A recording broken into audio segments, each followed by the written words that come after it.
Mubasheer, good morning. Ponnani എന്ന പൊന്നാപുരം കോട്ട പിടിക്കാൻ വേണ്ടി ലീഗിന്റെ മുൻ സെക്രട്ടറി KS ഹംസയെയാണ് CPIM അരിവാൾ ചുറ്റിക നക്ഷത്രം അടയാളത്തിൽ ഇറക്കിയത്. സമസ്തയുടെ പിന്തുണയുണ്ടാകുമെന്ന് പറഞ്ഞു. വലിയ കോലാഹലങ്ങളായിരുന്നു. പക്ഷെ പവനായി ശമമായി.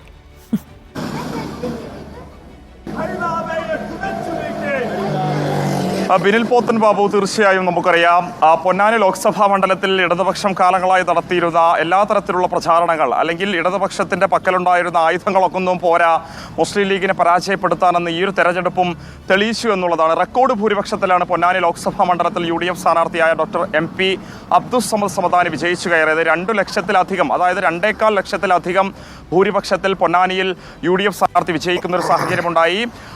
LDF സ്ഥാനാർത്ഥിക്ക് വലിയ ഒരു വോട്ട് ചോർച്ച തന്നെ, അല്ലെങ്കിൽ വലിയ ഒരു പരാജയം തന്നെ അവിടെ നേരിടേണ്ടി വന്നു എന്നുള്ളതാണ്. സമസ്ത ലീഗ് തർക്കം ആ നിലയിൽ UDFന് അല്ലെങ്കിൽ LDFന് അനുകൂലമായി ഉപയോഗിക്കാൻ സാധിച്ചില്ല എന്നുള്ളതാണ് പൊതുവെയുള്ള വിലയിരുത്തൽ. കൂടാതെ ദുർബലനായ സ്ഥാനാർത്ഥിയായിരുന്നു LDFന്റെ സ്ഥാനാർത്ഥി. ആ നിലയിൽ അത് മുസ്ലിം ലീഗിന് ഗുണം ചെയ്തു എന്നുള്ളതാണ് അല്പസമയം മുമ്പ് ലീഗ് സംസ്ഥാന ജനറൽ സെക്രട്ടറി PMA സലാം തന്നെ നമ്മളോട് വ്യക്തമാക്കിയിരിക്കുന്നത്. ഏതൊക്കെ ഘട്ടങ്ങളിൽ മുസ്ലിം ലീഗിനെ ആരൊക്കെ ആക്രമിക്കാൻ ശ്രമിച്ചിട്ടുണ്ടോ ആ ഒരു ഘട്ടങ്ങളിലൊക്കെ തന്നെ മുസ്ലിം ലീഗ് ശക്തി പ്രാപിച്ചു വരുന്നതാണ് തെരഞ്ഞെടുപ്പുകൾ കണ്ടിട്ടുള്ളത്. ഈ ഒരു തെരഞ്ഞെടുപ്പിലും അതുണ്ടായി എന്നുള്ളതാണ് ലീഗിന്റെ പൊതുവെയുള്ള വിലയിരുത്തൽ. സ്വാഭാവികമായി മുസ്ലിം ലീഗ് കേന്ദ്രങ്ങളിലും ആശ്ചര്യമുണ്ടാക്കുന്ന വലിയൊരു ഭൂരിപക്ഷം പൊന്നാനിയിൽ ഉണ്ടായി എന്നുള്ളതാണ്.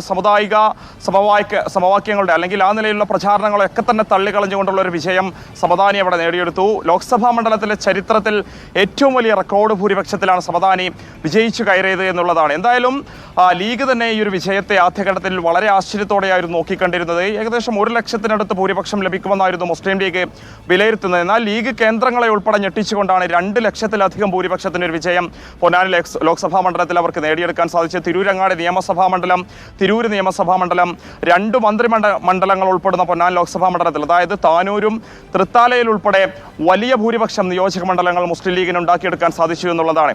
താഴെത്തട്ടിലുള്ള പ്രവർത്തനങ്ങളിലൂടെയാണ് ലീഗ് ഇത് നേടിയെടുത്തത്. അതായത് സമസ്തയുടെ ഒരു പിന്തുണയാണ് KS ഹംസ അവകാശപ്പെട്ടിരുന്നത്. CPIM അതാണ് ലക്ഷ്യമിട്ടിരുന്നത്. ഇന്നിപ്പോൾ ബഹാവുദ്ദീൻ നദ്വിയുമായി ബന്ധപ്പെട്ട് റിപ്പോർട്ടർ നൽകിയ ബൈറ്റിനെ തുടർന്നുണ്ടായ വിവാദങ്ങൾ ഇന്നിപ്പോൾ മുശാവറ യോഗം ചേരുകയാണ്. ബഹാവുദ്ദീൻ നദ്വിയോട് വിശദീകരണം തേടുകയാണ്. ഈ സമസ്തയിലെ ലീഗ് വിരുദ്ധർക്കുള്ള, അതായത് ഇടതുപക്ഷത്തോട് ചേർന്ന് നിൽക്കണമെന്ന് ആഗ്രഹിക്കുന്നവർക്കുള്ള കൃത്യമായ മറുപടിയല്ലേ അവിടെ നൽകിയത്? പ്രത്യേകിച്ച് സമസ്തയ്ക്കെല്ലാം തന്നെ വലിയ വോട്ടുള്ള ഒരു സ്ഥലത്ത് ലീഗിന് ഇത്ര വലിയ ഒരു സ്വപ്ന ഭൂരിപക്ഷം ലഭിക്കുക എന്ന് പറയുന്നത് ലീഗ് വിരുദ്ധർക്കുള്ള മറുപടി കൂടിയല്ലേ?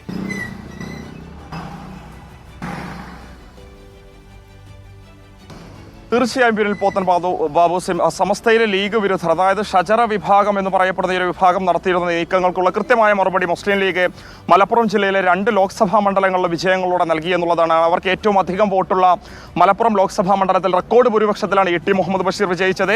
പ്രകടമായി അല്ലെങ്കിൽ പ്രത്യക്ഷമായി അവർ പ്രവർത്തനം നടത്തിയെന്ന് പറയപ്പെടുന്ന പൊന്നാനി ലോക്സഭാ മണ്ഡലത്തിലെ വിജയവും നമുക്ക് മുന്നിലുണ്ട്. ടീം സമസ്ത പൊന്നാനി എന്ന പേരിൽ സമസ്തയിലെ ലീഗ് വിരുദ്ധർ പ്രത്യക്ഷമായി തന്നെ പൊന്നാനിയിൽ പ്രവർത്തനങ്ങൾ നടത്തിയിരുന്നു. ഹംസയ്ക്കു വേണ്ടി രംഗത്ത് വന്നിരുന്നു, പ്രസ്താവന ഇറക്കിയ സാഹചര്യം ഉൾപ്പെടെ ഉണ്ടായിരുന്നു.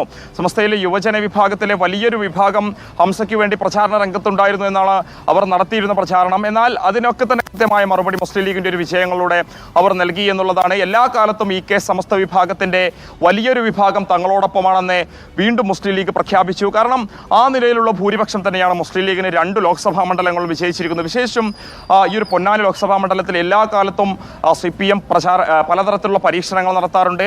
രണ്ടത്താണിയാണെങ്കിലും PV അൻവർ ആണെങ്കിലൊക്കെ തന്നെ നമ്മളത് കണ്ടതാണ്.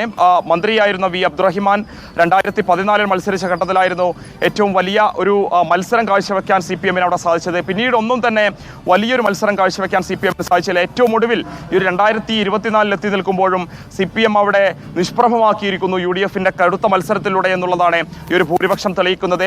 സമസ്ത എല്ലാ കാലത്തും മുസ്ലിം ലീഗിനോടൊപ്പം തന്നെ ഉണ്ടാകുമെന്ന് മുസ്ലിം ലീഗ് വീണ്ടും ഈ ഒരു തെരഞ്ഞെടുപ്പിലൂടെ പ്രഖ്യാപിച്ചിരിക്കുന്നു. ചെറിയൊരു വിഭാഗത്തിന്റെ പ്രവർത്തനങ്ങളൊന്നും തന്നെ തങ്ങളെ ബാധിക്കില്ല എന്നും മുസ്ലിം ലീഗ് ഈ ഒരു തെരഞ്ഞെടുപ്പിലൂടെ ചൂണ്ടിക്കാണിക്കുന്നു. വിവരങ്ങൾ നൽകിയത് മലപ്പുറത്ത് നിന്നും അഷ്കർ ചേരുന്നുണ്ട്. അഷ്കർ, മലപ്പുറത്തിന്റെ കോട്ട കാത്തിരിക്കുകയാണ് ET മുഹമ്മദ് ബഷീർ 3 ലക്ഷത്തിലധികം വോട്ടുകളുടെ ഭൂരിപക്ഷത്തോടെ.